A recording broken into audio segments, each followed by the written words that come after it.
Le gouvernement fédéral soutient donc Theo Franken. Cette confirmation a été donnée par le ministre de l'Intérieur, Jan Jambon. En l'absence du secrétaire d'État à l'asile et à la migration, il a dû répondre aux nombreuses questions posées à la Chambre sur la collaboration avec les autorités soudanaises pour identifier des migrants du parc Maximilien. Tidiem Kouach. Bien seul, sur les bancs du gouvernement fédéral, Jan Jambon, le vice-premier ministre NVA, tient la boutique fédérale en l'absence de 6 ministres, dont Charles Michel et Theo Franken. Un intérim délicat, car il doit éteindre l'incendie provoqué par son collègue Theo Franken, depuis l'annonce d'une collaboration avec le régime soudanais pour identifier les migrants de ce pays présents en Belgique. Jan Jambon a été assailli de questions cet après-midi à la Chambre. On connaît le régime du Soudan. On connaît aussi M. Franken.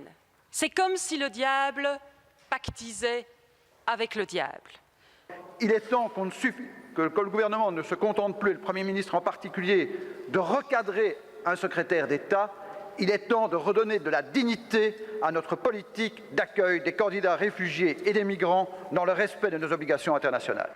Certains députés ont même demandé le départ du secrétaire d'État. Theo Franken n'a plus la dignité, n'a plus la responsabilité nécessaire à un homme politique. Par votre silence, vous êtes complice de ceux qui, semaine après semaine, s'essuient les pieds sur notre démocratie. Alors prouvez-nous le contraire. Écartez Franken de ce gouvernement et redonnez de la dignité à notre État de droit. Calmement, Jan Jambon a défendu cet accord en rappelant que d'autres pays européens collaborent aussi avec le Soudan. La Belgique en fait tout autant.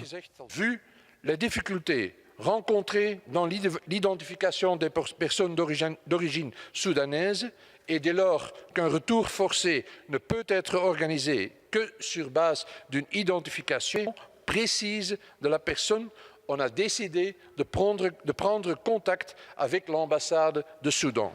La semaine a été rythmée par les polémiques. Cet après-midi encore, quand Écolo a pris la parole, le groupe NVA a quitté l'hémicycle pour protester contre une caricature de Theo Franken diffusée par les jeunes écologistes. Vous levez pour une caricature.